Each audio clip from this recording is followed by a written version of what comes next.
Halo Tribuners, Anda sedang menyaksikan live update Tribun News edisi Kamis 7 Oktober 2021 siang. Kami akan menyajikan informasi terkini dari berbagai daerah di Indonesia yang akan dilaporkan secara langsung oleh reporter kami di lapangan. Bersama saya Diamita, inilah live update selengkapnya.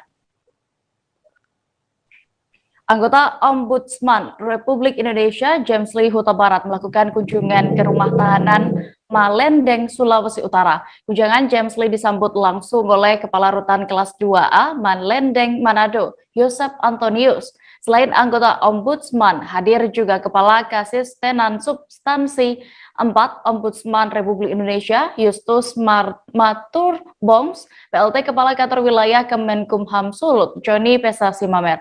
Informasi selengkapnya akan disampaikan oleh rekan jurnalis dari Tribun Manado. Ada Andreas Ruwau yang kini sudah tersambung bersama kami. Halo rekan Andreas. Oke, baik Dea. Andreas, bisa Anda jelaskan apa sebenarnya maksud dan juga tujuan Ombudsman RI ini datang ke Sulawesi Utara? Iya, mereka kemari ke Sulawesi Utara itu dalam rangka untuk melakukan pemantauan mitigasi atau sistem keamanan terhadap bencana alam dan bencana non-alam. Nah, hal itu disampaikan bahwa demi mencegah terjadinya atau mencegah peristiwa yang ada di Lapas Tangerang terulang kembali, yaitu di mana telah terjadi peristiwa kebakaran. Nah, untuk fasilitas-fasilitas Kemenkumham yang ditinjau yaitu diantaranya ada lapas, lembaga pemasyarakatan Tuminting, ada rumah detensi imigrasi atau Rudenim Manado, dan yang kemudian ada rumah tahanan kelas 2A, kelas 2A di Malendeng, dan yang terakhir itu ada di Tondano, lembaga pemasyarakatan Tondano. Nah, kemudian mereka di sana itu ya selain mitigasi juga dilakukan pemantauan terkait bagaimana kesiapan para personel dan para tahanan yang ada di situ. Ya, demikian deh. Ya, Andreas. Lalu apa saja sasaran dan juga temuan saat Ombudsman RI ini melakukan kunjungan untuk mengecek fasilitas Kemenkumham? Nah, untuk sasaran-sasaran yang ditargetkan oleh Ombudsman ini, diantaranya itu adalah signal fire system atau sistem pendeteksi kebakaran itu harus ada di setiap lapas atau rutan ataupun rudenim, itu harus ada. Dan kemudian apakah dari sisi lokasinya yang strategis, apa berlokasi di dekat area pemukiman atau berlokasi di dekat sungai, itu juga sangat diperhitungkan. Nah, jika beberapa di antaranya sudah terpenuhi, maka lapas atau rutan itu dinyatakan aman dan sudah standar dalam beroperasi. Namun jika salah satu misalnya kapasitas yang sudah tidak memenuhi standar atau sudah over capacity, maka akan dipertimbangkan, akan dipindahkan atau dipindah lokasikan ke lokasi yang lebih strategis atau yang dekat sumber air, agar misalnya jika tidak diminta-minta terjadi peristiwa yang tidak diinginkan, bencana kebakaran itu, agar bisa diantisipasi. Nah, dan untuk temuan-temuan yang ditemukan di lapas atau rutan itu, di mana kalau di lapas Tuminting itu ditemukan adanya lantai atau sudah rawan banjir gitu ya lokasinya. Nah, di mana kalau waktu hujan tiba itu genangan air itu sudah mulai menggenangi setinggi mata kaki. Apalagi kalau sudah hujan deras. Nah, itu mereka sudah harus bersiap-siap untuk menguras air. Nah, dan untuk di Lapas Tuminting juga areanya sudah sangat dekat dengan area padat penduduk, sehingga dipertimbangkan untuk melakukan relokasi atau pemindahan lokasi lapas. Nah, dan kemudian di Rudenim itu ada beberapa temuan, salah satunya di rumah detensi itu ada warga negara asing asal Afghanistan yang diberi kelonggaran untuk melakukan berbaur dengan masyarakat. Nah, itu juga merupakan suatu perhatian dari Ombudsman agar kiranya warga-warga negara asing ini bisa mendapat pengawasan dari TNI, Polri ataupun dari BIN gitu. Ya. Baik, Tribuners, tadi juga rekan jurnalis kami sudah berhasil melakukan wawancara bersama Kapolsek Percut Setuan, AKP Jan Peter Napitupulu. Berikut keterangan lengkapnya untuk Anda.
Kita beralih ke Sumatera Selatan. Puluhan mitra menduduki kantor Koperasi Darsa Harga Darussalam atau DHD Farm Indonesia Kelurahan Sukamaju, Palembang.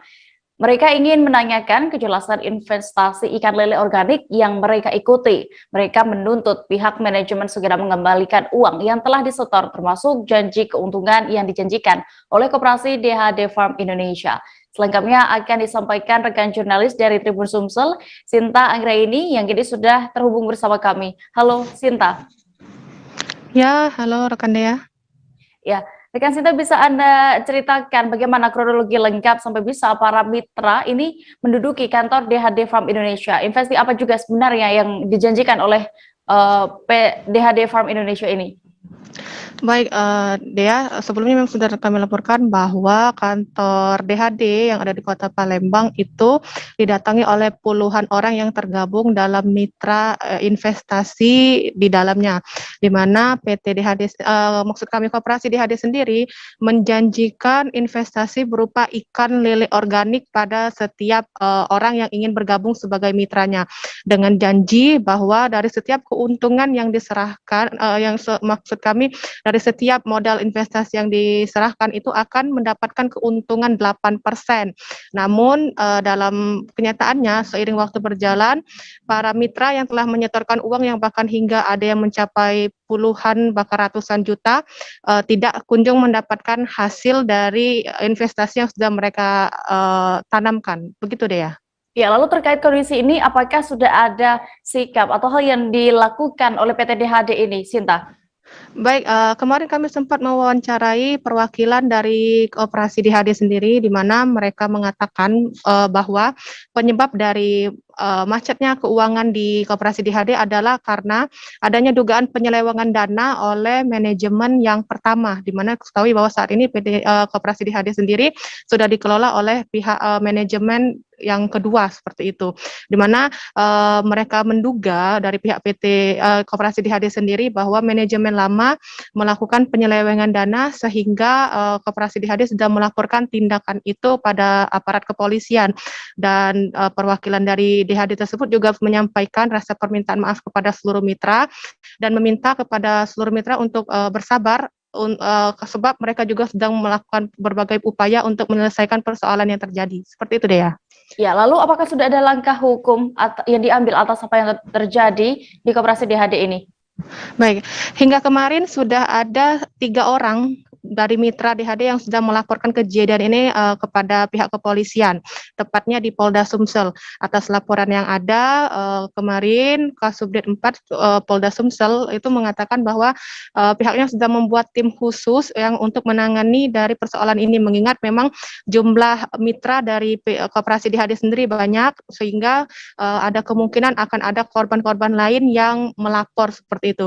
Dan juga dapat kami sampaikan bahwa kemarin itu sempat beredar kabar bahwa pengurus yang lama dari Koperasi DHD itu sudah diamankan aparat kepolisian. Namun memang setelah kami konfirmasi kepada pihak penyidik bahwa hal itu belum terjadi karena penyidik juga masih mengumpulkan sejumlah barang bukti dan meminta keterangan saksi terkait dengan persoalan ini. Begitu deh ya. Baik. Tribuners, tadi juga rekan Sinta sudah berhasil mendapatkan keterangan melakukan wawancara bersama Kasubdit 4 PPA Polda Sumsel, Kompol Mas Nodi. Berikut liputan lengkapnya. Uangnya DHD itu berapa orang sudah terdata lengkap? Ya, saat ini kami terima laporan sudah ada 3 korban yang melapor kaitan dengan masalah koperasi serba usaha Darussalam yang disingkat itu PT DHD.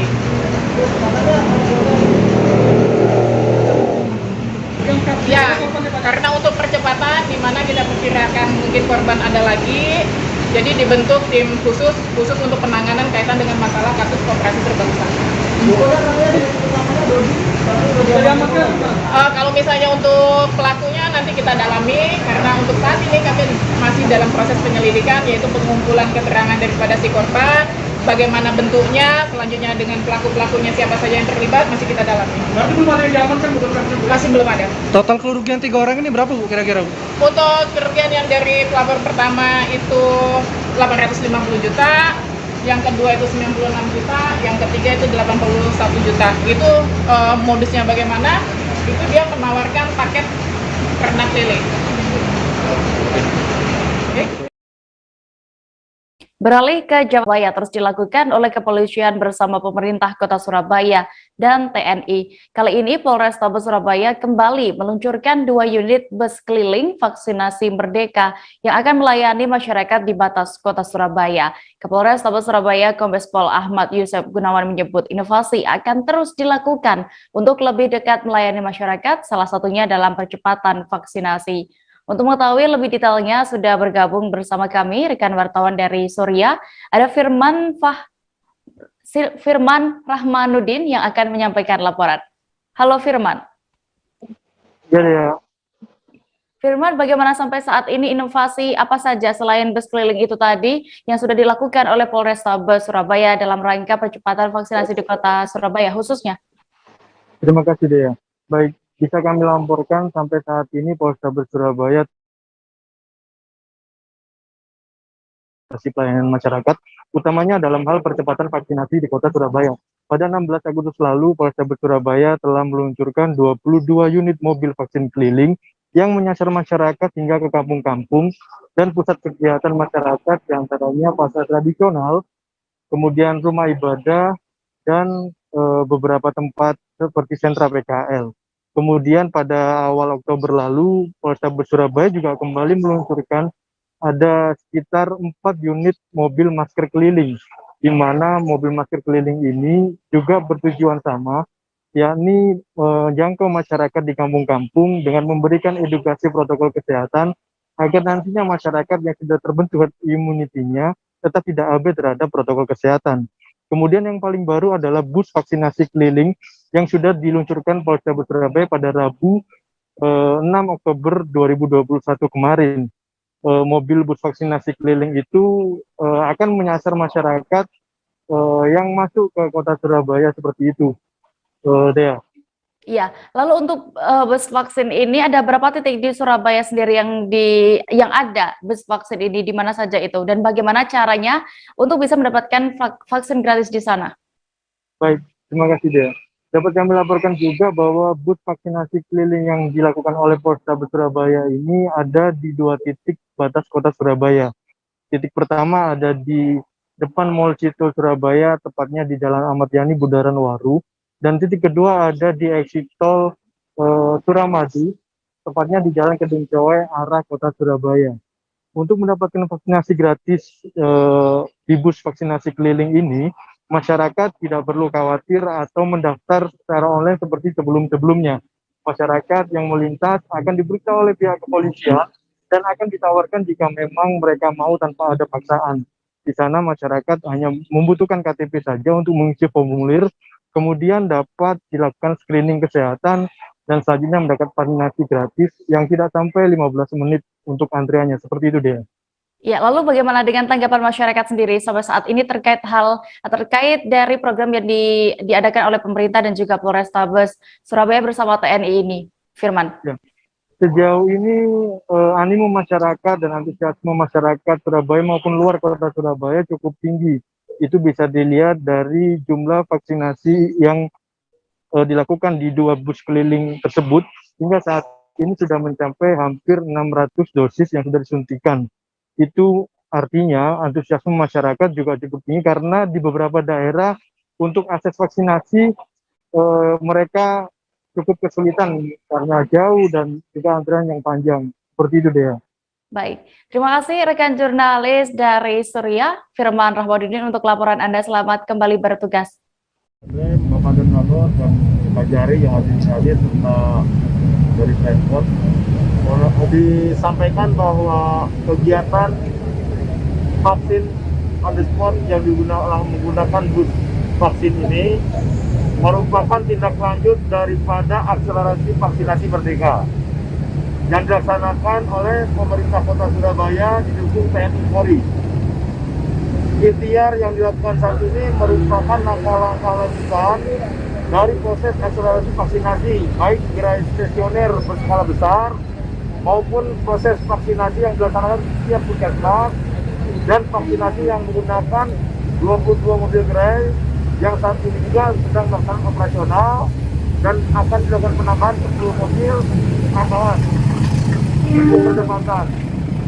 Pemerintah kota didukung TNI Polri juga untuk percepatan pencapaian vaksinasi yang saat ini mencapai 109% untuk dosis 1 dan 72% dosis 2 dan lansia 91% merupakan bukti bahwa kita serius sesuai dengan arahan pemerintah. Kami akan kembali seusai jeda sejenak, Tribuners, tetaplah di Live Update. Oke, apa kabar Bang Arifki di sini untuk strateginya? Kalau saya sendiri di Gimip 37 ini yang semalam baru mulai, saya udah Sebenarnya aku nggak ngerasa itu penangkapan atau penggerebegan atau apapun itu, karena gini loh, posisinya aku kriteria. Jadi kita mengenal disebut dengan stroke yang tidak berdarah dengan stroke yang berdarah. Stroke yang tidak berdarah itu biasanya ditandai dengan adanya penyumbatan. Kalau itu penyumbatan di sini mungkin pikirnya tidak ke situ kali ya, tapi kalau di Korea atau di Kamboja itu ada beberapa paper yang saya itu Mas, ya, dulunya tukang koran. Oh gitu ya, Tukang koran. ya saya baca itu Pak. Tuh kan, pernah baca kan? Ya. Jadi kalau saya jadi tanggal, itu udah bersyukur banget. Si anak ini dijadikan sebagai tersangka begitu. Ya, kalau ini kita bicara yang di luar kasus Sebongombo ya. Dengan nama hujan shower, di mana terdapat batas jelas antara daerah hujan dan tidak hujan yang biasanya terjadi pada fase awal mature stage atau tahap berbahaya itu Kang. Jadi mulai artinya terjadinya perlembekan. Nah itu untuk penetrasi akan sulit begitu ya. Dok, saya ini menurut saya memang tidak mudah, bukan urusan tanah diambil. Kalau misalnya Amerika Serikat sekarang, Rasulullah mengatakan dalam sebuah hadis bahwa berpuasa di 6 hari Syawal itu. Oke, apa kabar Bang Arifki di sini untuk strateginya? Kalau saya sendiri di Gimip 37 ini yang semalam baru mulai, saya udah Sebenarnya aku nggak ngerasa itu penangkapan atau penggerebegan atau apapun itu, karena gini loh, posisinya kriteria. Jadi kita mengenal disebut dengan stroke yang tidak berdarah dengan stroke yang berdarah. Stroke yang tidak berdarah itu biasanya ditandai dengan adanya penyumbatan. Kalau itu penyumbatan di sini mungkin pikirnya tidak ke situ kali ya, tapi kalau di Korea atau di Kamboja itu ada beberapa paper yang saya itu Mas, ya, dulunya tukang koran. Oh gitu ya, Tukang koran. ya saya baca itu Pak. Tuh kan, pernah baca kan? Ya. Jadi kalau saya jadi tanggal, itu udah bersyukur banget. Si anak ini dijadikan sebagai tersangka begitu. Ya, kalau ini kita bicara yang di luar kasus Sebongombo ya. Dengan nama hujan shower, di mana terdapat batas jelas antara daerah hujan dan tidak hujan yang biasanya terjadi pada fase awal mature stage atau tahap berbahaya itu Kang. Jadi mulai artinya terjadinya perlembekan. Nah itu untuk penetrasi akan sulit begitu ya. Dok, saya ini menurut saya memang tidak mudah, bukan urusan tanah diambil. Kalau misalnya Amerika Serikat sekarang, Rasulullah mengatakan dalam sebuah hadis bahwa berpuasa di 6 hari Syawal itu. Oke, apa kabar Bang Arief di sini untuk strateginya? Kalau saya sendiri di Gimik 37 ini yang semalam baru mulai, Apa yang saya dirasakan udah Kak Fernita? Sebenarnya aku nggak ngerasain penangkapan atau penggerbegan atau apapun itu, karena gitu posisinya aku kriteria. Jadi kita mengenal disebut dengan stroke yang tidak berdarah dengan stroke yang berdarah. Stroke yang tidak berdarah itu biasanya ditandai dengan adanya penyumbatan. Kalau itu terjadi di sini mungkin pikirnya tidak ke situ kali ya, tapi kalau di Korea atau di Kamboja itu ada beberapa paper yang Saya itu Mas, dulunya tukang koran. Oh gitu ya. Tukang koran. Ya, saya baca itu Pak. Tuh kan, pernah baca kan? Ya. Jadi kalau saya jadi tanggal, itu udah bersyukur banget. Kak, si anak ini dijadikan sebagai tersangka begitu. Ya, kalau ini kita bicara yang di luar kasus Sebongombo ya. Dikenal dengan nama hujan shower, di mana terdapat batas jelas antara daerah hujan dan tidak hujan yang biasanya terjadi pada fase awal mature stage atau tahap Berbahaya dewasa. itu Kang. Jadi mulai artinya terjadinya perlempekan. Nah itu untuk penetrasi akan sulit begitu ya. Dok, saya ini menurut saya memang tidak mudah, bukan urusan tanah diambil. Kalau misalnya Amerika Serikat sekarang, Rasulullah mengatakan dalam sebuah hadis bahwa berpuasa di 6 hari Syawal itu. Oke, apa kabar Bang Arief di sini untuk strateginya? Kalau saya sendiri di Gimik 37 ini yang semalam baru mulai, Apa yang saya dirasakan udah Kak Fernita? sebenarnya aku nggak ngerasain penangkapan atau penggerbegan atau apapun itu, karena gitu posisinya aku kriteria. Kembali di live update, kita menuju ke kabar berikutnya. Petugas Polsek Percut Seituan melakukan penggerbekan kampung narkoba di Pasar 7 Tembung, Kecamatan Percut Seituan, Kabupaten Deli Serdang. Namun aksi ini tidak berjalan mulus lantaran sejumlah warga sempat melakukan pelemparan menggunakan batu ke arah petugas. Petugas pun akhirnya umbar tembakan untuk menghentikan aksi pelemparan tersebut. Kita informasinya akan disampaikan oleh rekan wartawan Tribun Medan. Ada Alfi yang kini sudah tergabung bersama kami. Halo Alfi. Halo Dea. Alfi, bisa Anda ceritakan bagaimana memang ini saat itu situasi saat terjadinya penggerbekan? Ya, pada saat itu polisian dari Polsek Percut Seituan melakukan penggerebekan terhadap kampung narkoba yang terletak di Pasar 7 Tembung, Kecamatan Percut Seituan, Kabupaten Deli Serdang. Saat itu petugas yang melakukan razia mendapat perlawanan dari warga yang tidak terima dengan kehadiran para petugas, sehingga para warga melemparkan petugas dengan menggunakan batu sebesar ke kepala tangan, dan petugas kemudian melakukan tembak peringatan ke arah atas untuk membubarkan massa. Iya, lalu berapa orang akhirnya yang diamankan oleh aparat, Alfi? Ya, petugas mengamankan 6 terduga pelaku yang saat itu sedang melakukan menghisap sabu menggunakan bong di sebuah rumah semi permanen yang berada di kawasan tersebut.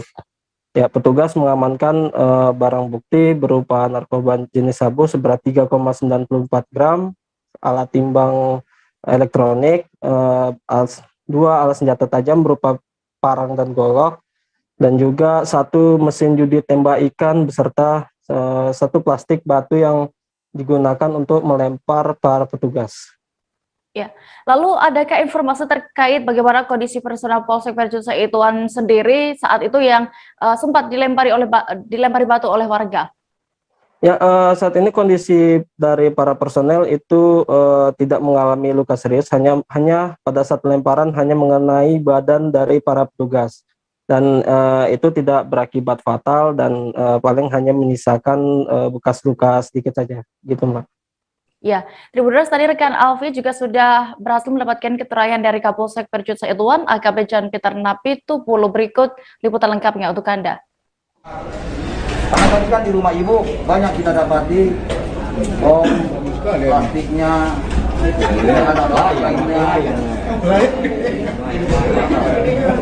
Ibu tahu cara benar. Nggak bisa terhindar sama dari kopi ya. Mana si bintang tadi? Kalau lemparan dia. Iya Pak.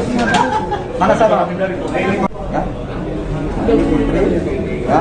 Jadi di rumahnya kita dapati banyak tempat-tempat bom. Lagi. Juga yang apa begini? Ini lagi. Benar. Kalian. Lalu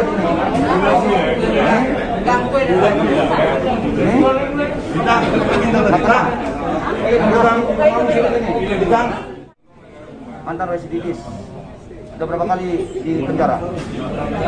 Baru kali, baru keluar ulang-ulangi narkoba. Kamu sudah berapa kali masuk? Belum pernah. Kamu selama ini mengedar atau memakai aja? Hanya make, mengedar? Siapa pengedar di sana? Pengedarnya siapa? Yang kamu tahu? Hah? Rudi? Siapa lagi?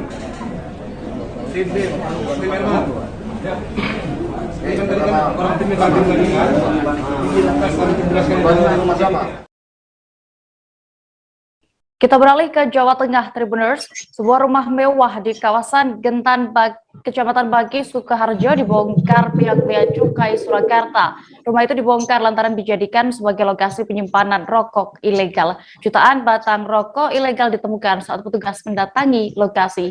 Kabar selengkapnya akan disampaikan rekan wartawan dari Tribun Solo. Ada Fristin Intan yang kini sudah terhubung bersama kami. Halo Fristin. Halo dia. Christine, bagaimana akhirnya penyimpanan rokok ilegal di sebuah rumah mewah ini bisa terbongkar? Siapa sebenarnya pemilik rumah itu juga?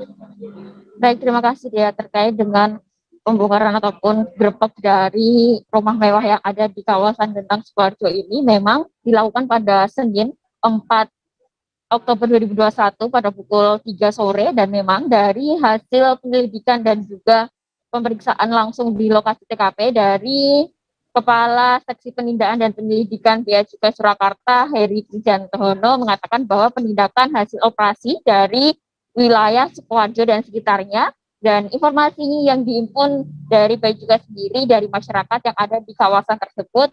Dalam proses informasi itu juga dari pihak Bea Cukai juga menemukan bahwa rokok tersebut dibawa menggunakan truk bak terbuka saat akan melakukan transaksi ataupun pembongkaran di area rumah mewah tersebut. Dan memang untuk identitas dari pemilik rumah tersebut sampai sekarang, pemilik maksud saya untuk pemilik dari rokok ilegal ini berinisial SO, dan di lokasi juga ditemukannya 2 karyawan yang sekarang menjadi salah satu saksi dalam kasus ini, Dea.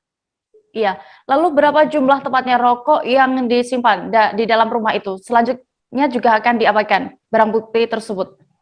Baik, ya, terkait untuk barang bukti yang diamankan oleh petugas Bea Cukai sejumlah 1.122.800 batang rokok yang ilegal dan tidak dilengkapi dengan pita cukai, dan nantinya dari namun juga ada yang dilengkapi pita cukai namun palsu, dan dari beberapa merek, dan jutaan batang rokok ini langsung dimusnahkan oleh Bea Cukai Surakarta untuk menindak ataupun memberikan efek jerak kepada pengedar ataupun seperti itu, Dea. Iya, lalu pelaku penyeludupan ini apakah sudah ditetapkan sebagai tersangka saat ini, Christine? Baik, terkait dengan status dari SO, Kepala Kantor Bea Cukai Surakarta Budi Santoso mengatakan saat ini tersangka sudah pemilik sudah dinyatakan sebagai tersangka, dan 2 karyawannya ditetapkan sebagai saksi, dan dari keterangannya juga SO dijerat hukuman dengan pelanggaran pasal 54 dan 56 berdasarkan UU Cukai nomor 39 tahun 2027, dan memang untuk potensi kerugiannya juga mencapai 752.635.000 rupiah, ya. Baik, Tribuners, rekan Fristin juga sudah berhasil mendapatkan keterangan dari Kepala Kantor Bea Cukai Surakarta, Budi Santoso, terkait hal ini. Berikut liputan lengkapnya. Kami Bea Cukai Surakarta berhasil melakukan penindakan di sebuah rumah yang berada di kawasan yang tergolong elit ya di daerah Gentan Sukoharjo. Nah, berkoordinasi dengan RT setempat, dilakukan pemeriksaan di dalam rumah, ternyata ditemukan ada 1.122.800 batang rokok ilegal. Nah, ini rokoknya ada yang dilekati pita cukai palsu, diduga ya, dan kemudian ada sebagian yang tanpa dilekati pita cukai. Akibat dari itu, tentunya ada potensi kerugian negara yang timbul dari kewajiban pembayaran cukainya, PPN-nya maupun pajak rokoknya. Yang kami perkirakan itu kisarannya adalah Rp752.632.000 itu perkiraannya. Dapat kami sampaikan telah ditetapkan satu orang tersangka, saudara SON, yang diduga sebagai pemilik dari barang tersebut, dan terus kami lakukan pengembangan untuk kemungkinan ditemukan tersangka-tersangka baru dan membuat kasusnya bisa diungkap secara lebih terang. Warga lingkungan Korongan, Kecamatan Simboro, Mamuju, Sulawesi Barat memasang pohon pisang di tengah jalan pada Selasa 5 Oktober malam. Dari pantauan Tribun Sulbar, pohon pisang itu berdiri kokoh di tengah jalan yang tergenang air. Pohon pisang berdiri di tengah jalan yang tidak jauh dari kantor wilayah Kemenak Sulbar. Informasi lengkapnya akan disampaikan oleh rekan wartawan Tribun Sulbar, ada Rahman yang kini sudah tersambung bersama kami. Halo, Rahman. Halo. Iya, rekan Rahman, bisa Anda informasikan apa sebenarnya alasan warga setempat ini hingga menanam atau memasang pohon pisang itu di tengah jalan? Ya, baik, saya akan laporkan terkait alasan warga Korongana ini di Kelurahan Simboro, Kecamatan Simboro, Kabupaten Mamuju, karena sudah berbulan-bulan jalan ini digenangi air dan setiap kali turun hujan jalan ini itu terus digenangi air karena drainase ataupun saluran air itu mengalami tersumbat sehingga airnya tidak berjalan dengan aliran airnya tidak berjalan dengan baik. Nah, di jalan juga itu sendiri sudah mengalami kerusakan sehingga para pengendara yang lewat itu beberapa kali terjatuh sehingga para warga setempat berinisiatif untuk melakukan tanam pohon pisang di tengah jalan tersebut. Selain itu juga warga sudah resah karena di jalan itu sangat mengganggu aktivitas warga pada saat melintas, seperti itu ya. Ya, baik, terima kasih rekan wartawan dari Tribun Sulbar, Rahmat, untuk informasinya. Selamat kembali bertugas. Kita beralih ke informasi berikutnya. Kota Siak Sri Indrapura berhasil menyabet juara pertama dalam ajang lomba kebersihan kota tingkat Provinsi Riau. Penghargaan diberikan secara langsung oleh Gubernur Riau, Gubernur Riau Syamsuar kepada Wakil Bupati Siak Husni Mirza di Taman Hutan Rakyat Minas Kabupaten Siak Riau. Penghargaan diberikan bertepatan pada peringatan Hari Ozon Sedunia. Selengkapnya akan disampaikan rekan jurnalis dari Tribun Pekanbaru, Syaiful Misgiono, yang kini sudah terhubung bersama kami. Halo rekan Syaiful. Ya, halo rekan Dea.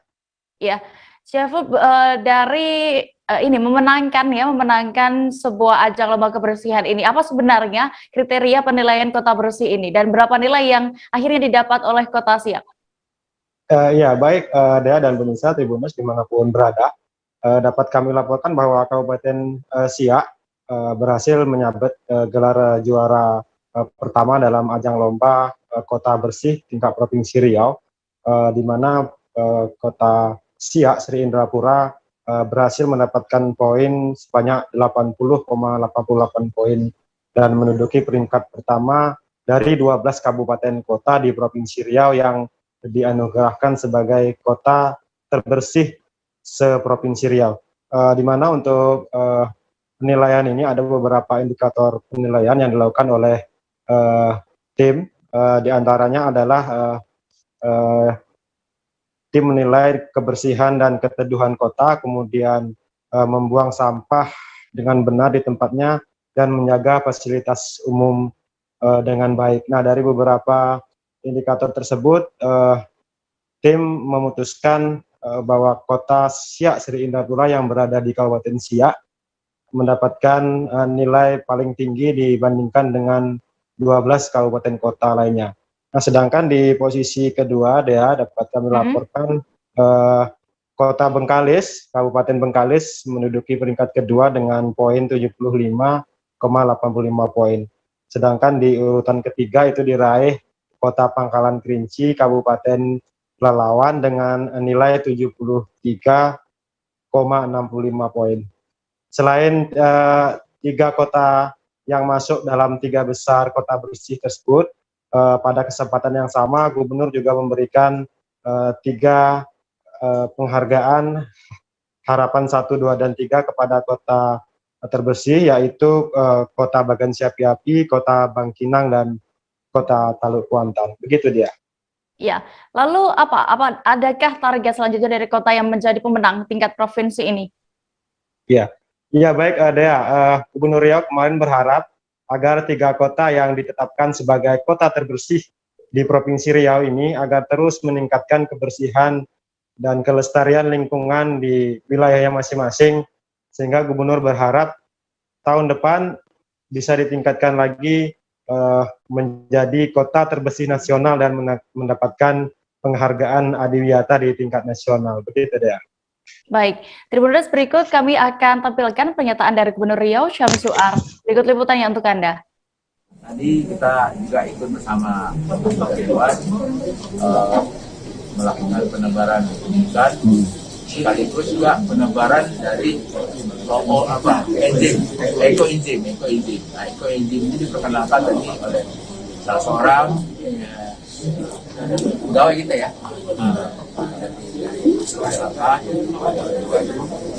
bahwa ekoenzim ini sebenarnya sangat sederhana. Ini dari limbah rumah tangga yang sehari-hari kaum ibu ini juga pengobatan itu. Dari sana dengan peralatan sederhana bisa digunakan jadi ekoenzim, dan ekoenzim ini sekaligus juga untuk bagaimana kita bisa sekaligus menggunakan baik tadi untuk kesehatan, termasuk juga pupuk, termasuk juga untuk budidaya perikanan ikan. Jadi tentunya kami harapkan bahwa hari ini kita di Riau di Tanah Pondok dan sekaligus juga mengajak seluruh masyarakat agar tidak. Tribuners, kita akan jeda sejenak lagi, tetaplah di live update. Oke, apa kabar Bang Arief di sini untuk strateginya? Kalau saya sendiri di Gimik 37 ini yang semalam baru mulai, saya udah sebenarnya aku nggak ngerasa itu penangkapan atau penggerbegan atau apapun itu, karena gini loh, posisinya aku kriteria. Jadi kita mengenal disebut dengan stroke yang tidak berdarah dengan stroke yang berdarah. Stroke yang tidak berdarah itu biasanya ditandai dengan adanya penyumbatan. Kalau itu terjadi di sini mungkin pikirnya tidak ke situ kali ya, tapi kalau di Korea atau di Kamboja itu ada beberapa paper yang saya itu mas, ya dulunya tukang koran. Oh gitu ya, Tukang koran. Ya saya baca itu Pak. Tuh kan pernah baca kan? Jadi kalau saya jadi tanggang itu udah bersyukur banget. Si anak ini dijadikan sebagai tersangka begitu. Ya, kalau ini kita bicara yang di luar kasus Sebongombo ya. Dengan nama hujan shower, di mana terdapat batas jelas antara daerah hujan dan tidak hujan yang biasanya terjadi pada fase awal mature stage atau tahap berbahaya dewasa. itu Kang. Jadi mulai artinya terjadinya perlembekan. Nah itu untuk penetrasi akan sulit. Gitu, ya. Dok, saya ini menurut saya memang tidak mudah, bukan urusan tanah diambil. Kalau misalnya Amerika Serikat sekarang, Rasulullah mengatakan dalam sebuah hadis bahwa berpuasa di 6 hari Syawal itu. Oke, apa kabar Bang Arief di sini untuk strateginya? Kalau saya sendiri di Gimik 37 ini yang semalam baru mulai, saya udah pasti. Sebenarnya aku nggak ngerasa itu penangkapan atau penggerebegan atau apapun itu. Karena gini loh, posisinya aku kriteria. Jadi kita mengenal disebut dengan stroke yang tidak berdarah dengan stroke yang berdarah. Stroke yang tidak berdarah itu biasanya ditandai dengan adanya penyumbatan. Kalau itu terjadi di sini mungkin pikirnya tidak ke situ kali ya. Tapi kalau di Korea atau di Kamboja itu ada beberapa paper yang Saya itu mas, dulunya tukang koran. Oh gitu ya. Tukang koran.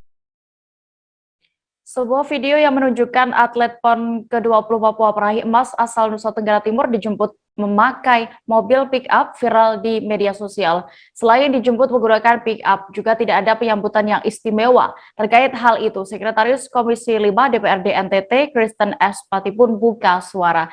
Dan detail informasinya akan disampaikan oleh rekan jurnalis kami dari Pos Kupang. Ada Irfan Hoy yang kini sudah bergabung bersama kami. Halo rekan Irfan. Halo Dea, selamat siang. Ya Irfan, bisa Anda ceritakan kronologi penjemputan atlet bernama Susanti ini di Bandara El Tari Kupang saat itu, Irfan, bagaimana?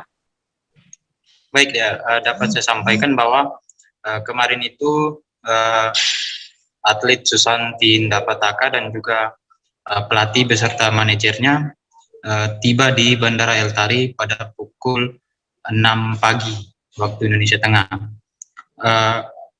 Pada saat tiba, mereka dijemput oleh beberapa perwakilan dari diaspora dan juga KONI yang ada di NTT Seni. Kemudian dilakukan pengalungan bunga, sempat juga ada kendaraan yang disiapkan oleh dari pengurus KONI dan juga diaspora. Demikian dia. Iya, lalu apakah informasi yang beredar bahwa Pemprov NTT ini tidak menyiapkan penjemputan yang layak untuk Susanti itu benar adanya? Baik dia, menurut informasi yang kita peroleh bahwa sebenarnya kendaraan itu telah disiapkan dari diaspora NTT, namun pelatih dan juga atlet lebih memilih untuk menaiki mobil pickup yang telah disiapkan oleh pengurus Muay Thai yang ada di Kota Kupang, karena menurut mereka beberapa kali pertandingan di nasional di saat kepulangan mereka selalu saja teman-teman mereka, kerabat mereka dan juga pengurus dari Muay Thai Kota Kupang sendiri yang melakukan penjemputan dengan kendaraan yang ada apa adanya, sehingga pada momen kemarin mereka memilih untuk bersama dengan pengurus dari Muay Thai itu. Demikian ya. Ya, lalu bagaimana respon dari Susanti dan juga pelatih atlet lainnya juga saat dijemput menggunakan mobil pick-up ini, dan juga reaksi dari keluarga juga bagaimana, Irfan? Baik ya, untuk reaksi dari Susanti sendiri, dia terlihat lebih santai dan lebih enjoy ketika menumpangi mobil pick-up yang telah disiapkan itu. Sementara keluarga yang hadir kemarin, mereka menggunakan sepeda motor, mengikuti rombongan yang ada di sana di Bandara El Tari, kemudian menuju ke rumah pelatih yang ada di Kecamatan Koipopo, Kota Kupang, sebagai base camp dari Muay Thai itu sendiri, Dea. Demikian. Ya, lalu apa yang dilakukan peraih medali emas pertama ini untuk NTT di PON Papua seusai tiba di kampung halamannya? Baik, Dea, kemarin sore Pos Kupang berkesempatan untuk menghubungi Susanti ketika tiba di Kabupaten Kupang di Desa Oelamasi. Tibanya di sana, Susanti menyampaikan bahwa ia disambut oleh tetangga dan juga keluarga yang ada di sana. Sementara juga ada perwakilan dari pemerintah Kabupaten Kupang yang kebetulan hadir pada saat itu. Beberapa informasi juga dia sampaikan bahwa saat ini pemerintah Kabupaten Kupang telah menyiapkan salah satu kuota sebagai tenaga honorer di kabupaten tersebut untuk diisi oleh atlet Susanti. Sementara itu beberapa UMKM yang ada di NTT telah menyiapkan beberapa bonus dan juga paket liburan bagi Susanti dan juga pelatihnya. Terus lagi tadi informasi barusan yang diterima Pos Kupang bahwa ada salah satu pengacara asal Sumba yang ada di Bali saat ini sedang menyiapkan bonus bagi Susanti membiayai proses perkuliahan hingga selesai. Demikian deh. Baik, Tribuners, rekan Ivan juga sudah sempat berbincang langsung dengan pelatih dan juga atlet Muay Thai Angga Silitonga dan juga Susanti Dapataka. Berikut keterangan lengkapnya. Kemarin pertandingan di Papua itu pertama itu saya langsung ke tarik lot, terus saya langsung ketemu sama tuan rumah, berhadapan sama tuan rumah Papua. Untuk dijanjikan sih belum ada sama sekali untuk dijanjikan apa-apa. Cuma kemarin dari KONI dari Pemprov mereka juga ini Pak Wagub mereka juga ambil bagian dalam ikut menonton pertandingan kemarin dari 2 pertandingan terakhir, dan kalau untuk sampai di sini belum ada yang dijanjikan apa-apa. Ketika pulang dari Papua? Oh ya tahu, soalnya ada sedikit penyambutan sedikit kemarin oleh Bapak Bupati Ngada, itu kita berkumpul semua bersama Pak Wagub sama ketua komisi. Ini medali yang keberapa kakak? Ini yang kelima. Yang kelima dalam sudah 5 kali. Dari diaspora atau dari Pemprov mungkin ada undangan ke Pemprov? Undangan belum ada sih. Belum ada. Karena kan saya tahu juga posisi Pak Wagub ada di mana atau ketua apa ada di mana, kita kan selalu tahu. Belum ada undangan resmi ya, abis ini harus di mana belum ada lah. Kalau kemarin dari seperti apa kakak? Maksudnya? Atau dari Pemprov mereka juga ngantar sampai ke bandara atau seperti apa? Memang ada bis khusus di sana yang untuk transportasi pergi pulang ada. Kalau selama di Papua fasilitasnya bagus lah, mewah, bisa dibilang mewah. Pekan Olahraga Nasional atau PON ke-20 Papua sedang berlangsung dari 2 hingga 15 Oktober 2021 mendatang. Dan sejumlah atlet asal Sulawesi Tengah telah berhasil meraih medali baik perunggu, perak, dan emas. Untuk ikut mendukung atlet dari Sulteng berlaga di PON Papua, seorang pemilik rumah makan Raja Penyet Mas Faiz memberikan promosi kepada atlet peraih medali emas. Untuk mengetahui lebih detailnya terkait hal ini sudah bergabung bersama kami rekan wartawan dari Tribun Palu, ada Nur yang akan menyampaikan informasinya. Halo rekan Nur. Halo Dea. Ya, Nur, bisa Anda informasikan terkait untuk promo ini apa hanya berlaku untuk atlet atau juga pelatih juga bisa mendapatkan promo ini? Oke, terima kasih ya. Perlu saya jelaskan sedikit, lokasi tempat makan gratis atlet asal Sulteng peraih emas tersebut berada di Jalan Ahmad Yani Lorong 3 nomor 2, Kelurahan Besu Tengah, Kecamatan Palu Timur, Kota Palu. Dan untuk promo tersebut hanya untuk atlet yang berhasil meraih medali emas saja. Sementara keluarga dan pelatih serta kontingen lainnya tidak masuk ke dalam promo tersebut. Hal itu untuk mencegah agar tidak ada orang lain yang mengaku dari keluarga atlet Abdul Rahman Darwin selaku peraih medali emas pertama pada PON Papua 2020. Baik, iya. Ya. Lalu Nur, bagaimana mekanisme untuk atlet peraih medali emas ini agar bisa mendapatkan promo makan gratis ya informasinya di rumah makan Penyet Mas Faiz ini? Ya, mekanismenya bahwa atlet Abdul Rahman Darwin harus menunjukkan identitasnya ke terlibat rumah makan Raja Penyet Mas Faiz. Nah, kemudian atlet tidak dibatasi untuk memilih menu makanan dan minuman yang dia ingin makan pada saat itu juga. Kemudian atlet bisa setiap hari makan di situ mulai pukul 10 pagi hingga 10 malam di warung makan Raja Penyet Mas Faiz tersebut. Dan juga makan gratis selama setahun untuk atlet peraih emas itu berlaku sejak kunjungan pertamanya. Baik ya. Iya. Lalu harapan sendiri dari Mas Faiz selaku pemilik rumah makan ini kepada atlet asal Sulteng yang sedang bertanding di PON Papua bagaimana? Untuk harapannya itu bahwa agar kontingen Provinsi Sulawesi Tengah yang sedang bertanding harus mendapat medali sebanyak-banyaknya, terutama medali emas. Karena setiap atlet dari Sulteng yang mendapat emas dipastikan bisa makan gratis selama 1 tahun di rumah makan Raja Penyet Mas Faiz tersebut. Dan itu juga adalah wujud apresiasi dari owner rumah makan Raja Penyet Mas Faiz kepada para atlet yang berhasil mengharumkan nama Sulawesi Tengah di kancah nasional, serta juga bisa memacu semangat untuk para atlet lainnya. Baik ya. Baik, Tribuners, tadi rekan Nur juga sudah berhasil mendapatkan keterangan dari owner rumah makan Raja Mas Faiz, yakni Faiz Arfianto. Berikut liputan lengkapnya untuk Anda. Jadi memang karena kegelisahan dari kemarin itu kita kok nggak dapat emas gitu kan, kita masih di ranking yang paling bawah gitu kan, 1,5.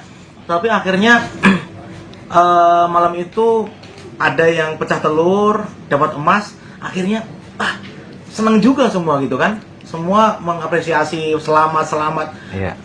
Apa yang berdampak gitu loh bagi si atlet begitu. Oke lah kalau begitu kita kasih makan gratis selama setahun. Kan nggak ada ruginya gitu kan. Hanya untuk makan begitu kan. Istilahnya ya kita menyambung silaturahmi juga dengan atlet. Ya saya harapkan sebanyak-banyaknya sih. Sebanyak-banyaknya juga. Kalau bisa semuanya dapat emas gitu loh. Oke. Supaya makan semua di sini. Oke ya betul. Jadi ini juga sekaligus motivasi bagi atlet yang mungkin saat ini masih sedang berlaga di PON Papua, ketika berhasil menyumbangkan atau menambah pundi-pundi medali emas bagi Sulawesi Tengah, akan mendapat makan gratis selama setahun di Rumah Sakit Raja Penyet Mas Faiz yang berada di Jalan Ahmad Yani, Kota Palu. Oke, kemudian Mas Faiz, untuk di rumah makan ini apa menu khas atau mungkin yang menjadi andalan? Kalau menu khasnya kita ayam bakar ya. Ayam bakar, sambal terasi, seperti itu. Seperti itu ya. Dan nanti ketika ini kan sudah ada satu atlet kemarin dari cabang olahraga taekwondo. Apakah dia makan? Apakah sudah ada juga berhubungan dengan Mas Faiz? Belum ya? Belum. Mungkin masih konsentrasi mereka di sana. Ya itu harapan kami sebanyak-banyaknya datangkan emas ke Palu gitu kan? Iya, datangkan emas ke Palu ya. Ya. Oke. Ya nanti. Informasi berikutnya datang dari Provinsi Banten, Tribuners. MUA asal Kabupaten Serang turut meramaikan ajang Anyer Krakatau Wedding Fashion Show. Dalam perlombaan itu, tim MUA Neng Zainal mengambil tema pakaian pernikahan adat Papua. Untuk make up-nya, pihaknya menggunakan coretan putih di pipi yang diadaptasi dari aslinya. Informasi selengkapnya akan disampaikan rekan jurnalis dari Tribun Banten, ada Milda Niati yang kini sudah terhubung bersama kami. Halo rekan Milda. Halo rekan Dia dan Tribuners. Iya, Milda, bisa Anda informasikan kenapa dari tim Neng Zainal, MUA Neng Zainal ini memilih untuk menggunakan atau menampilkan pakaian adat Papua? Iya, dari MUA Neng Zainal ini yang berasal dari Kabupaten Serang, mereka menggunakan adat Papua sebagai salah satu bentuk dukungan dan semangat bagi para atlet Banten yang sedang bertanding di PON Papua, begitu rekan Dea. Iya, lalu bagaimana modifikasi apa saja yang diambil untuk pakaian adat Papua ini?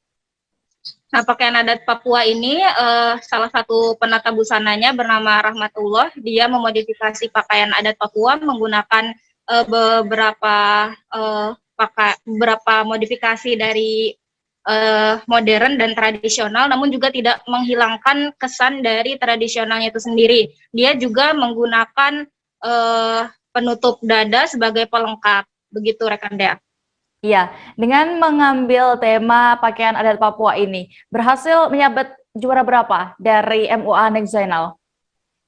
Dari MUA Neng Zainal ini mereka berhasil menyabet juara 2 dalam ajang MUA Vendor Festival itu di Anyer.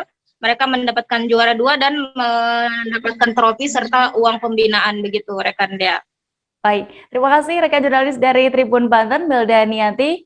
Selamat kembali bertugas. Tribuners, kita akan jeda sejenak lagi, tetaplah di live update. Oke, apa kabar Bang Arief di sini untuk strateginya? Kalau saya sendiri di game 37 ini yang semalam baru mulai, saya udah sebenarnya aku nggak ngerasa itu penangkapan atau penggerbegan atau apapun itu, karena gini loh, posisinya aku kriteria. Jadi kita mengenal disebut dengan stroke yang tidak berdarah dengan stroke yang berdarah. Stroke yang tidak berdarah itu biasanya ditandai dengan adanya penyumbatan. Kalau itu terjadi di sini mungkin pikirnya tidak ke situ kali ya, tapi kalau di Korea atau di Kamboja itu ada beberapa paper yang saya itu Mas, dulunya tukang koran. Oh gitu ya. Tukang koran. Ya, saya baca itu Pak. Tuh kan, pernah baca kan? Jadi kalau saya jadi pangdam itu udah bersyukur banget. Si anak ini dijadikan sebagai tersangka begitu. Ya, kalau ini kita bicara yang di luar kasus Sebongombo ya. Dengan hujan shower, di mana terdapat batas jelas antara daerah hujan dan tidak hujan yang biasanya terjadi pada fase awal mature stage atau tahap berbahaya dewasa. itu Kang. Jadi mulai artinya terjadinya perlempekan. Nah itu untuk penetrasi akan sulit begitu ya. Dok, saya ini menurut saya memang tidak mudah, bukan urusan tanah diambil. Kalau misalnya Amerika Serikat sekarang, Rasulullah mengatakan dalam sebuah hadis bahwa berpuasa di 6 hari Syawal itu. Oke, apa kabar Bang Arifki di sini untuk strateginya? Kalau saya sendiri di Game Week 37 ini yang semalam baru mulai, saya udah pasti. Sebenarnya aku nggak ngerasa itu penangkapan atau penggerebekan atau apapun itu, karena gitu posisinya aku kriteria. Jadi kita mengenal disebut dengan stroke yang tidak berdarah dengan stroke yang berdarah. Stroke yang tidak berdarah itu biasanya ditandai dengan adanya penyumbatan. Kalau itu penyumbatan di sini mungkin pikirnya tidak ke situ kali ya, tapi kalau di Korea atau di Kamboja itu ada beberapa paper yang saya itu Mas, ya dulunya tukang koran. Oh gitu ya, tukang koran. Ya saya baca itu Pak. Tuh kan pernah baca kan? Jadi kalau saya jadi pangdam itu udah bersyukur banget. Si anak ini dijadikan sebagai tersangka begitu.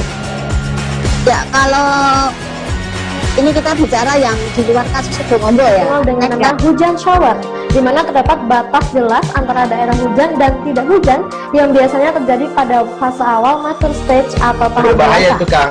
Jadi mulai artinya terjadinya perlempekan. Nah itu untuk penetrasi akan sulit begitu ya. Dok, saya ini menurut saya memang tidak mudah, bukan urusan tanah diambil. Kalau misalnya Amerika Serikat sekarang, Rasulullah mengatakan dalam sebuah hadis bahwa berpuasa di 6 hari Syawal itu. Oke, apa kabar Bang Arifki di sini untuk strateginya? Kalau saya sendiri di Game Week 37 ini yang semalam baru mulai, saya udah pasti. Sebenarnya aku nggak ngerasa itu penangkapan atau penggerebekan atau apapun itu, karena gitu posisinya aku kriteria. Jadi kita mengenal disebut dengan stroke yang tidak berdarah dengan stroke yang berdarah. Stroke yang tidak berdarah itu biasanya ditandai dengan adanya penyumbatan. Kalau itu penyumbatan di sini mungkin pikirnya tidak ke situ kali ya, tapi kalau di Korea atau di Kamboja itu ada beberapa paper yang saya itu Mas, ya dulunya tukang koran. Oh gitu ya, tukang koran. Ya saya baca itu Pak. Tuh kan pernah baca kan? Jadi kalau saya jadi pangdam itu udah bersyukur banget. Si anak ini dijadikan sebagai tersangka begitu. Ya, kalau ini kita bicara yang di luar kasus Sebongombo ya. Dengan nama hujan shower, di mana terdapat batas jelas antara daerah hujan dan tidak hujan yang biasanya terjadi pada fase awal mature stage atau tahap berbahaya dewasa. itu Kang. Jadi mulai artinya terjadinya perlempekan. Nah itu untuk penetrasi akan sulit begitu ya. Dok, saya ini menurut saya memang tidak mudah, bukan urusan tanah diambil. Kalau misalnya Amerika Serikat sekarang, Rasulullah mengatakan dalam sebuah hadis bahwa berpuasa di 6 hari Syawal. Kita kembali ke live update. Terima kasih Anda masih setia. Tribuners, kita menuju ke informasi berikutnya. Program Kelompok Wanita Tani atau KWT di Desa Padang Jawa, Kecamatan Woila, Kabupaten Aceh Barat, telah mampu mendongkrak ekonomi produktif masyarakat, khususnya ibu-ibu rumah tangga KWT. Pemanfaatan perkarangan rumah ini untuk tanaman muda sudah sangat membantu rumah tangga yang menjadi kebutuhan sehari-hari. Informasi lengkapnya akan disampaikan oleh rekan wartawan dari Serambi News. Ada Sa'dul Bahri yang kini sudah tersambung bersama kami. Halo rekan Sa'dul. Ya, halo. Iya, bisa Anda jelaskan bagaimana sebenarnya awal atau siapa sebenarnya pencetus untuk memanfaatkan pekarangan rumah ini sebagai kebun? Sejak kapan juga sudah dimulai? Oh ya, baik rekan Dea, dapat kami laporkan bahwa gagasan awal itu disampaikan oleh Bupati Aceh Barat Haji Ramli MS yang diinstruksikan kepada desa-desa melihat situasi pandemi saat ini yang memberatkan perekonomian masyarakat, sehingga salah satu desa saat ini dan diikuti oleh puluhan desa lainnya ini telah membuka lahan mini, artinya perkarangan yang bisa dijadikan sebagai tempat usaha masyarakat. Ya, dengan ide ini yang mulai dijalankan oleh salah satu desa seperti di Desa Padang Jawa, Kecamatan Waila, ini sudah sangat membantu perekonomian masyarakat, terutama kebutuhan hari-hari di rumah tangga. Dan ini adalah yang dicetuskan oleh pemerintah, yaitu khususnya Bupati Aceh Barat, Haji Ramli MS. Demikian rekan dia. Iya, lalu berdasarkan pantauan Anda di lokasi ini, apa saja tanaman yang ada di sana? Hasil panen, lalu ini dipakai untuk apa, Sakdul? Ya, baik. Hasil panennya adalah seperti cabai, itu terong,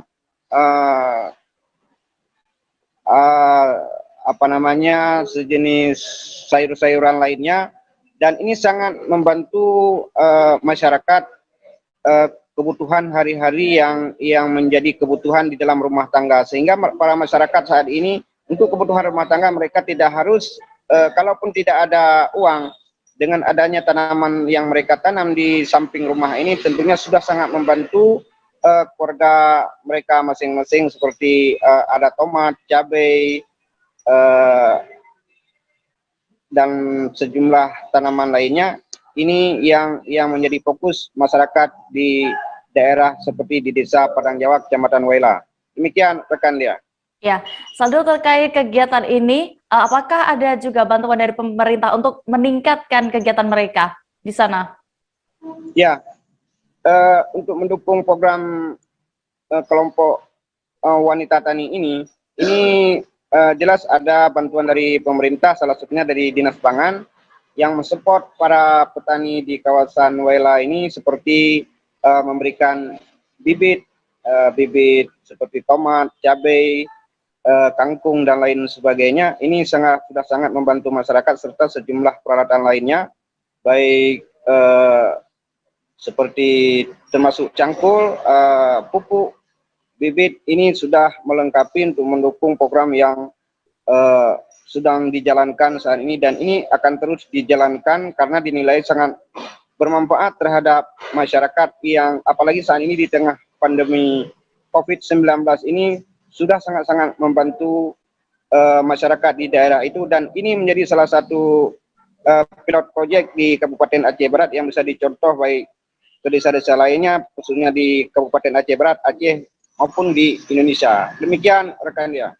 Iya, dan Tribuners, kami akan menampilkan keterangan dari Kepala Desa Padang Jawa terkait program kelompok wanita tadi di sana. Berikut liputan lengkapnya. Salut saya karena mereka tidak mau mundur. Kita harus maju, Bu Uci. Jadi apapun cerita, saya harus mewujudkan KWT itu. Sampai detik ini, saat ini masih berjalan. Apalagi di masa-masa pandemi COVID-19. Mereka bisa panen di perkarangan, dikarenakan bisa mengurangi beban ekonomi rumah tangga, khususnya ibu-ibu di Aceh Barat. Alhamdulillah program KWT tersebut sudah banyak yang mengikuti jejak. Kalau tidak salah sekarang kita berada di posisi 12 desa yang mengikuti program KWT tersebut. Saya selaku kecil pribadi, saya tetap melanjutkan KWT itu sampai kapanpun untuk kepentingan masyarakat, khususnya di wilayah. Ya, sejauh ini berapa luas perkarangan yang biasanya dimanfaatkan oleh masyarakat itu? Luas perkarangan yang dimanfaatkan oleh masyarakat itu 5 meter kali 5 meter. Nanti kita buat persegi. 1 petak kangkung, 1 petak terong, 1 petak cabai, dan ada lain-lain sebagainya. Ya, sejauh ini bagaimana dirasakan azas manfaat dari program KWT ini? Banyak sekali. Pertama, mereka bisa memanfaatkan seperti tomat, cabai khususnya, terong, pokoknya sayur-sayuran cukuplah untuk diri mereka sendiri. Masyarakat kawasan Pantai Air Manis, Kecamatan Padang Selatan, Kota Padang, Sumatera Barat memiliki tradisi bernama Haba Aika atau Tolak Bala. Masyarakat akan datang berbondong-bondong dalam karena mereka tidak mau mundur pada sore hari dan saling bertegur sapa dalam menjalin silaturahmi. Untuk mengetahui lebih detailnya terkait tradisi ini, sudah bergabung bersama kami rekan wartawan dari Tribun Padang, ada Rezi Azwar yang akan menyampaikan informasinya. Halo rekan Rezi. Halo, ya. Rezi, bisa Anda jelaskan terkait tradisi tolak bala ini? Iya, ini disebut masyarakat sebagai tradisi Rabaa Kia, atau yang dikenal masyarakat dengan tolak bala ya. Dilaksanakan oleh masyarakat dari Kelurahan Air Manis dan Kelurahan di sekitar lokasi tersebut, yang dimana pada Kecamatan Padang Selatan, Kota Padang, Sumatera Barat, di mana dilaksanakan kegiatan ini pada kemarin, tepatnya Rabu, tanggal 6 Oktober 2021, di mana Rabaa Kia ini merupakan singkatan dari hari Rabu terakhir di bulan Syafar dalam kalender Islam, di mana masyarakat ramai datang ke lokasi yang tepatnya di titik fokus, yaitu kumpulnya di kawasan pantai Air Manis, Kecamatan Padang Selatan, Kota Padang pada sore hari kemarin. Dilaksanakan mulai dari masjid, selanjutnya berjalan kaki dengan zikir, sambil zikir sambil berjalan atau melafazkan la ilaha illallah dalam perjalanannya, dan menuju ke kawasan pantai Air Manis, dan di sana sudah disediakan sebuah sampan yang diisi air. Nantinya air tersebut diisi yang disebut oleh masyarakat dengan air yang ada daun-daunannya yang telah dibacakan doa begitu. Iya, lalu biasanya dihadiri oleh siapa saja dalam pelaksanaan tradisi ini? Iya, kegiatan ini dihadiri oleh masyarakat sekitar dari Kelurahan Pantai Air Manis ya, dan juga dihadiri tokoh masyarakat sekitar dan tokoh agama di sekitar lokasi tersebut gitu. Dan tujuan dari kegiatan ini yaitu tolak bala, di mana masyarakat berharap tidak adanya penyakit atau dihilangkan penyakit dari kampung halaman mereka dan tidak dijauhkan dari bencana, mara bahaya dan lainnya begitu. Baik, Tribuners, rekan Rezi juga sudah sempat mewawancarai pelaksana Rabaa Kia bernama Asrul. Berikut keterangan lengkapnya. Yaitu acara doa tolak bala. Jadi kalau kami namanya adalah Rabaa Kia. Jadi prosesi ini diawali dengan salat asar berjamaah di Masjid Nurul Ihsan. Masjid Nurul Ihsan ini adalah masjid yang paling tertua di Kelurahan Air Manis ini. Masjid yang paling tertua. Jadi diawali dengan salat asar berjamaah.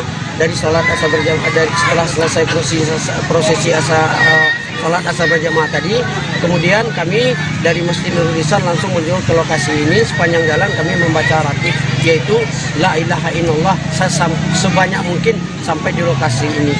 Tujuannya adalah supaya bencana dan segala mara bahaya kita dilindungi, dijauhi oleh Allah Subhanahu wa taala hendaknya.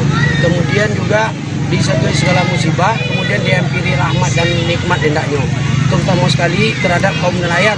Jadi dasarnya dulu adalah terhadap kaum nelayan. Mudah-mudahan kaum nelayan dimudahkan rezekinya dalam berusaha hendaknya, dalam mencari rezeki di laut.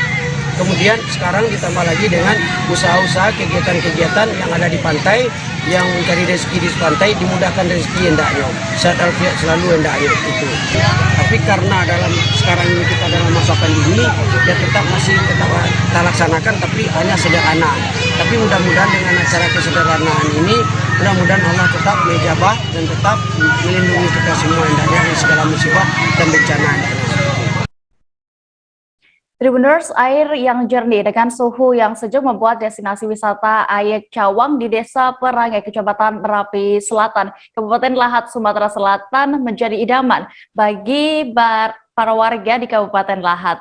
Hampir setiap hari ratusan pengunjung datang ke sini. Tidak hanya untuk berfoto ria, warga yang datang juga menyempatkan diri untuk mandi atau sekedar bermain air. Detail informasinya akan disampaikan oleh rekan jurnalis dari Sriwijaya Post, ada Ehdi Amin yang kini sudah bergabung bersama kami. Halo Ehdi. Halo rekan dia. Iya, rekan Ehdi, bisa Anda informasikan di mana lokasi objek wisata yang sepertinya pasti sangat menyegarkan ya kalau misalnya kita berkunjung ke sana? Ya, dia dapat kami sampaikan bahwasanya objek wisata Air Cawang ini berada di Desa Perangai, Kecamatan Merapi Selatan, Kabupaten Lahat, Provinsi Sumatera Selatan.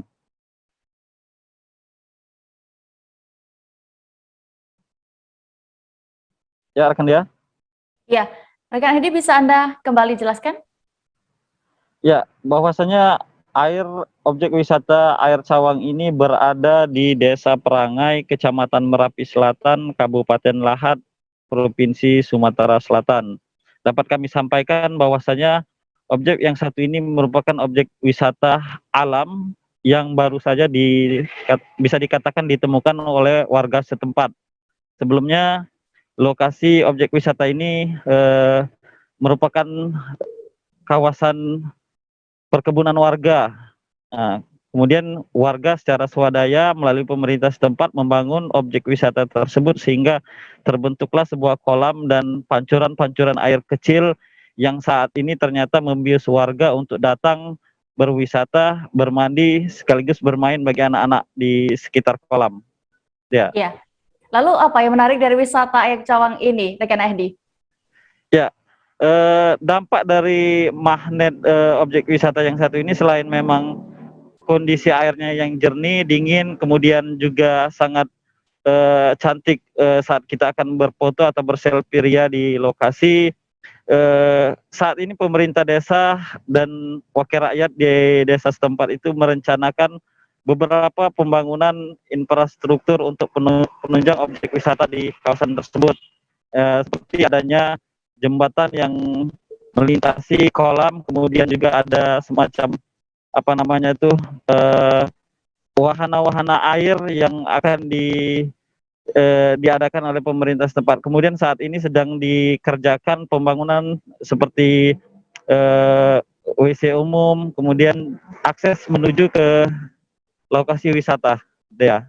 Iya, lalu selain air Cawang ini, apa wisata lain yang bisa dinikmati wisatawan ke kawasan ini? Ya, sahabat Tribun, juga kami sampaikan bahwasanya di wilayah Kecamatan Merapi Selatan, Kabupaten Lahat, tepatnya di Provinsi Sumatera Selatan ini, di sini bisa dikatakan tempat berwisata alam yang cukup banyak.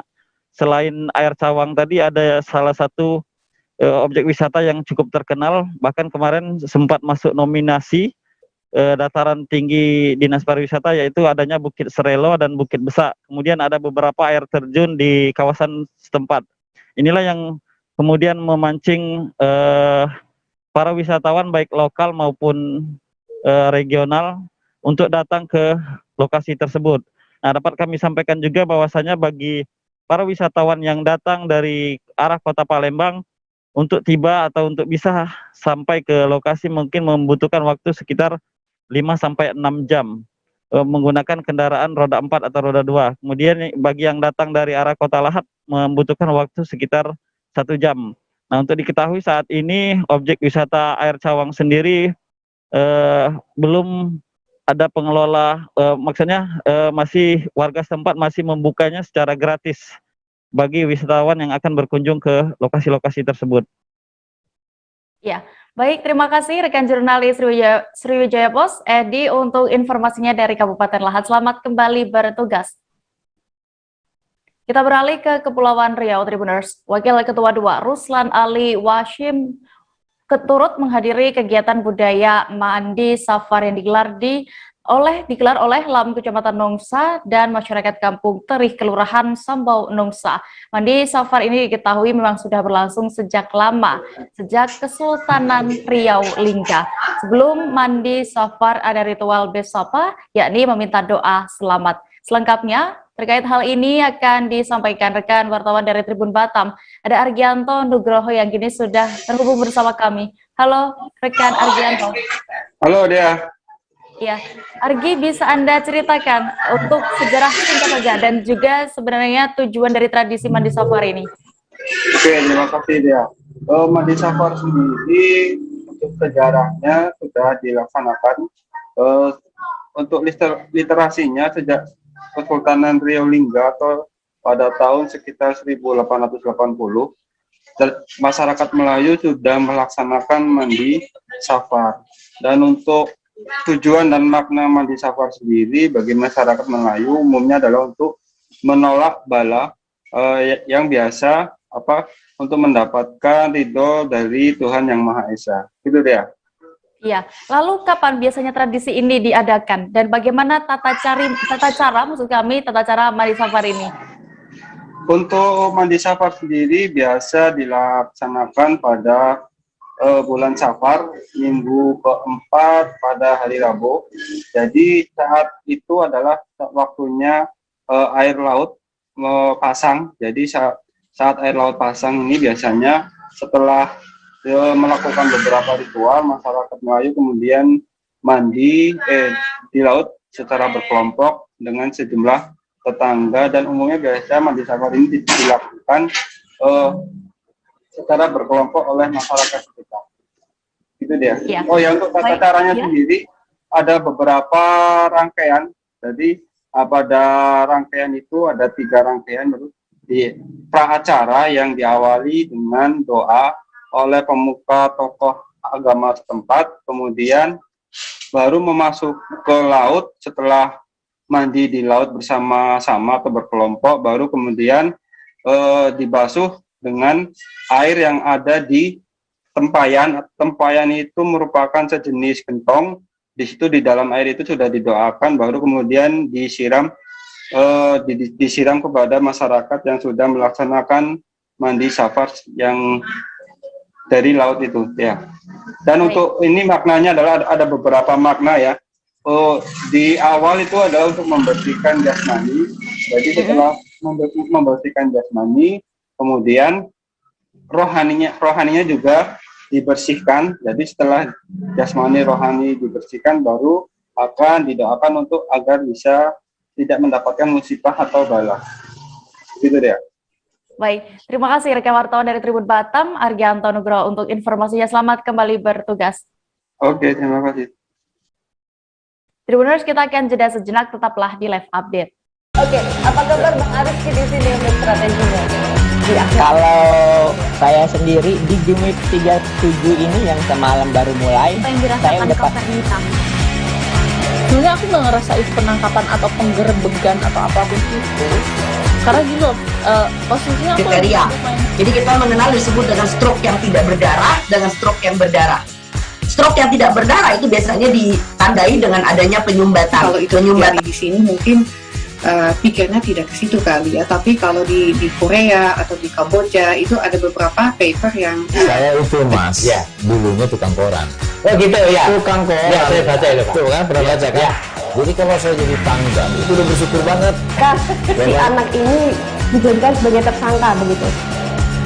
Ya, kalau ini kita bicara yang di luar kasus Sebongombo ya. Dengan nama hujan shower, di mana terdapat batas jelas antara daerah hujan dan tidak hujan yang biasanya terjadi pada fase awal mature stage atau tahap. Wakil Bupati Kabupaten Ketapang Farhan mengajak kepada seluruh masyarakat Kabupaten Ketapang, khususnya umat Muslim, untuk memeriahkan acara Robo-Robo. Hal itu disampaikan langsung oleh Farhan seusai menghadiri acara Robo-Robo yang digelar di Kelurahan Kauman, Kecamatan Benua Kayong, Kabupaten Ketapang, Kalimantan Barat. Dan kabar selengkapnya akan disampaikan rekan jurnalis dari Tribun Pontianak, ada Nur Imam Satria yang kini sudah terhubung bersama kami. Halo rekan Imam.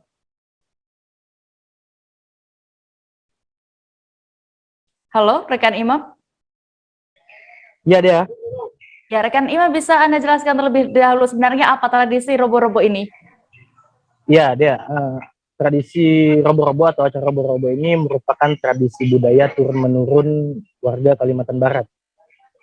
Acara Robo-Robo sendiri umumnya digelar pada Rabu terakhir di bulan Safar penanggalan Hijriah.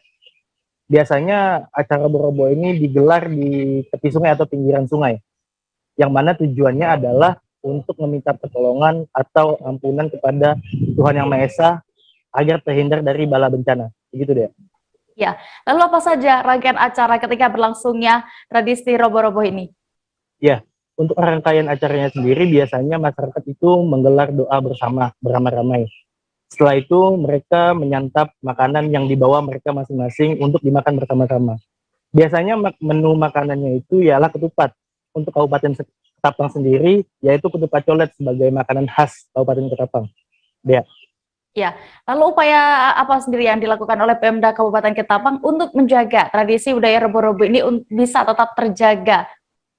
Ya, pemerintah daerah Kabupaten Ketapang sendiri melalui Wakil Bupati Ketapang Farhan untuk menjaga tradisi Robo-Robo agar tetap bisa terjaga, yaitu mereka mengagendakan untuk mengadakan robo-robo ini di pusat di Kelurahan Kauman, Kecamatan Benua Kayong. Jadi mulai tahun depan robo-robo mulai bisa dipusatkan di Kabupaten Ketapang ini, yaitu di Kelurahan Kauman. Walaupun sebenarnya seluruh masyarakat Kabupaten Ketapang masih bisa menggelar acara robo-robo ini di tempatnya masing-masing. Gitu. Ya. Untuk harapannya sendiri, Imam, apa harapan dari Pemda Ketapang kepada warga untuk melaksanakan tradisi robo-robo ini? Iya, Pemda Kabupaten Ketapang berharap bagi setiap warga Kabupaten Ketapang, khususnya umat Muslim yang menggelar acara robo-robo, untuk dapat memanjatkan doa sebanyak-banyaknya. Tidak hanya doa, melainkan juga bisa bersedekah kepada anak yatim piatu maupun dapat memberikan sumbangan-sumbangan lain bagi warga yang membutuhkan. Demikian, Dea. Baik, Tribuners, tadi rekan Imam juga sudah berhasil mendapatkan keterangan dari Wakil Bupati Kabupaten Ketapang. Farhan, berikut liputan lengkapnya. Ya, baik, untuk seluruh masyarakat Kabupaten Ketapang, khususnya di kalangan umat Muslim, sepanjang untuk melaksanakan acara robo-robo itu dipersilakan. Tidak ada larangan dan ini adalah sebuah budaya. Dan harapan saya juga adalah dilaksanakan dengan semeriah mungkin dan mengikuti ritual-ritual seperti membaca doa yang sebanyak-banyaknya, memberikan sedekah kepada anak yatim piatu, dan memberikan sumbangan-sumbangan yang lain dalam acara robo-robo ini. Saya pikir seperti itu untuk seluruh masyarakat Kabupaten Ketapang, khususnya bagi umat Muslim di Kabupaten Ketapang. Terima kasih. Tribuners, informasi tadi menutup perjumpaan kita dalam live update siang ini. Jangan lupa untuk menyaksikan live update selanjutnya di seluruh kanal media Tribun Network. Masih di tengah pandemi, kami kembali Tribuners untuk mengingatkan Anda selalu menerapkan protokol kesehatan dengan ketat dimanapun berada. Saya Diamita beserta kru yang bertugas pamit. Terima kasih dan sampai jumpa. Jangan lupa like, subscribe, dan share ya.